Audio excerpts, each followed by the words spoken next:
ഭീകരകഥകൾ മാത്രം കേട്ടു പരിചയിച്ച പ്രഭുവിൻ്റെ ഭീതിത രൂപം തൊട്ടു മുൻപിൽ കണ്ട് പീറ്റർ പാർക്കർ പരിഭ്രമിക്കുക തന്നെ ചെയ്തു. സുഹൃത്തിൻ്റെ ധൈര്യം മുഴുവൻ എങ്ങോ അപ്രത്യക്ഷമായി എന്നും അയാൾക്ക് മേൽ പ്രഭുവിൻ്റെ വ്യക്തിത്വം ആധിപത്യം സ്ഥാപിച്ചു എന്നും ഗ്രെഗ് ഹഡ്സണു തോന്നി. ഉറച്ച ചുവടുവയ്പ്പുകളോടെ മുന്നിലെത്തി ആകാശം മുട്ടി ഉയരത്തിൽ നിൽക്കുന്ന ഈ മനുഷ്യൻ ആര്? അതിക്രൂരമായ മുഖഭാവത്തോടെ നിൽക്കുന്ന പ്രഭു ഒരു മനുഷ്യനോ അതോ പിശാചോ എന്ന് ഗ്രെഗ് ഹഡ്സൺ സംശയിച്ചു പോയി.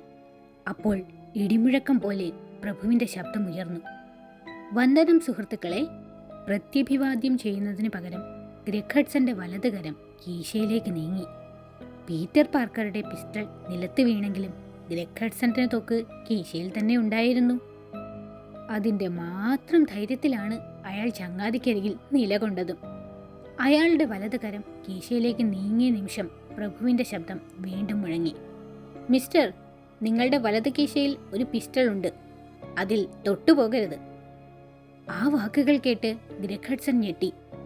പീറ്റർ പാർക്കർ ദയനീയമായി സുഹൃത്തിനെ നോക്കി.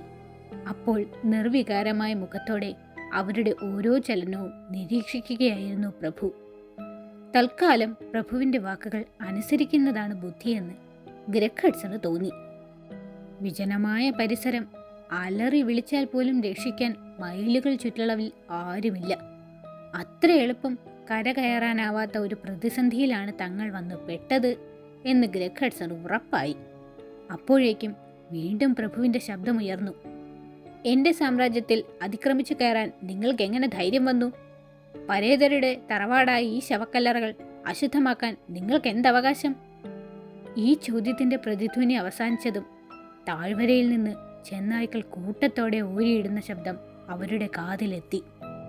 അതവസാനിച്ചപ്പോൾ ഗ്രെഗ് ഹഡ്സൺ ആദരവോടെ പറഞ്ഞു, ഞാൻ ഗ്രെഗ് ഹഡ്സൺ, ഇതെൻ്റെ സുഹൃത്ത് പീറ്റർ പാർക്കർ.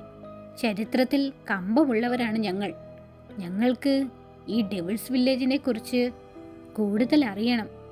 ഡ്രാക്കുള പ്രഭുക്കന്മാരെക്കുറിച്ചും കുരിശു യുദ്ധങ്ങളെക്കുറിച്ചും ഒട്ടോമൻ ആക്രമണകാരികളെക്കുറിച്ചും ഇനിയും പലതും പുറംലോകം അറിയാനുണ്ട്. അതിനാണ് ഞങ്ങൾ വന്നത്. ആ വാക്കുകൾ പ്രഭുവിൻ്റെ മുഖത്ത് യാതൊരു ഭാവഭേദവും സൃഷ്ടിച്ചില്ല.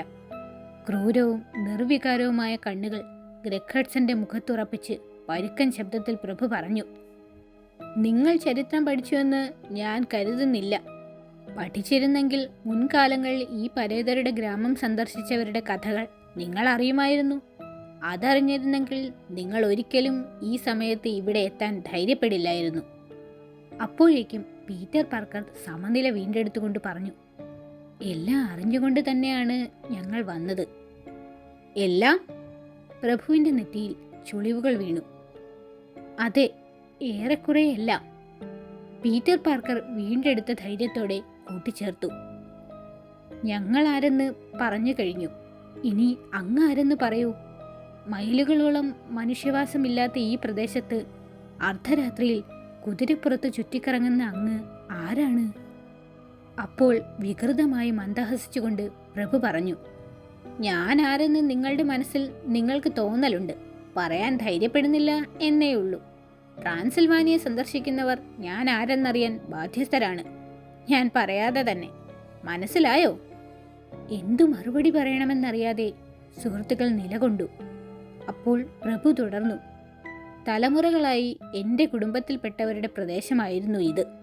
അത് കൈയടക്കാൻ വരുന്നവരോട് അവർ നിരന്തരം യുദ്ധം ചെയ്തു. ഇവിടുത്തെ ഓരോ മൺതരിയും എൻ്റെ കുടുംബാംഗങ്ങളുടെയും രാജ്യസ്നേഹികളായ അവരുടെ പടയാളികളുടെയും രക്തം കൊണ്ട് നനഞ്ഞതാണ്. എൻ്റെ കൊട്ടാരത്തിലേക്ക് വരൂ, ആ കഥകൾ ഞാൻ പറയാം. പീറ്റർ പാർക്കർ സുഹൃത്തിനെ നോക്കി. അയാൾ പോകേണ്ട എന്ന് ആംഗ്യം കാട്ടി. അപ്പോൾ പീറ്റർ പാർക്കർ പറഞ്ഞു, ക്ഷമിക്കണം, ഈ രാത്രി ഇവിടെ കഴിയാനാണ് ഞങ്ങളുടെ തീരുമാനം. പ്രഭു അത് കേട്ട് പൊട്ടിച്ചിരിച്ചു. അത് പറ്റില്ല. ഈ കല്ലറയ്ക്ക് മുകളിൽ കൊടുന്തണുപ്പിൽ രാത്രി കഴിയാനോ?